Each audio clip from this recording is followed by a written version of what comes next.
Well, it's time to talk about the markets from this week, and if you were going to do that, you'd have to focus on Thursday. It started out the day with the weekly export sales numbers that were released at 7:30 a.m.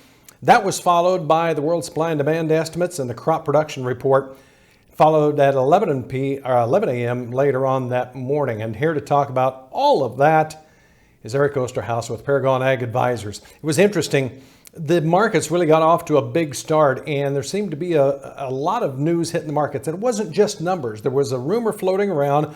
Bloomberg put out a news report early in the morning that talked maybe positive about trade with China. Later on, the administration came out and said, no, there's nothing positive about it. But what I found interesting was the trade really felt pretty good about the export sales numbers. When the world supply and demand estimate was released at 11 o'clock, we took corn down 5 cents. So all you got to do is look at that trading range in corn and soybeans and wheat. We finished the day on a positive side. In fact, we were up 7 cents on Thursday after the report. And this seemed to be like everybody was going into the report kind of expecting something bearish. So how does this work? Because the USDA numbers were actually higher than the expectations or the guesses going into it, but lower than last month's. Yes, and I think you really keyed on it there at the end, which is, in fact, I mean, our estimates showed a decrease from last month. Again, the average trade estimate is just that, it's an average trade estimate, and we did come in above those, but again, still below the numbers that we saw. And so I think the market's looking for any sort of a longer term, broader picture, good news or something supporting that maybe this crop is actually smaller than what it's been predicted the last couple of reports. And I think that's what people read in between the lines and saw on that report. And I think you could see a little bit of that action, not only on the corn side, but really also on the soybean side. Now, our carryout numbers in the U.S. weren't necessarily overly friendly, but on soybeans they were. And we saw that also backed up a little bit on the world numbers there. And I think that was enough with, also getting just a little bit of a friendlier feel. Again, we've talked numerous times about rumors and good reports and good feelings on the trade deal with the Chinese. This may be just one more of those, but there seems to be a growing feeling out there that both sides are looking to just mend a little bit of a fence, get what they need here in the short run, even if a trade deal isn't finalized out till next November and beyond.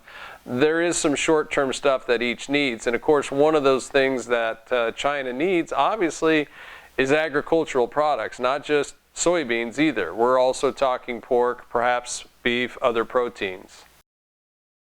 Yep, well, and that was in the export sales number. Hong Kong, which basically is a city inside or with a back door to China, bought a huge amount of beef. China was in the market for 10,900 metric ton of pork itself.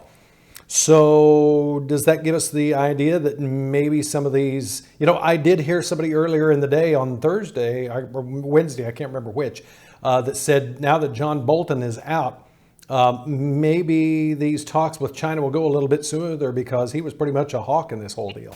Yes, it was well known that I don't think the Chinese particularly enjoyed Mr. Bolton, and he was a little bit more of a hawk is a great way to describe him.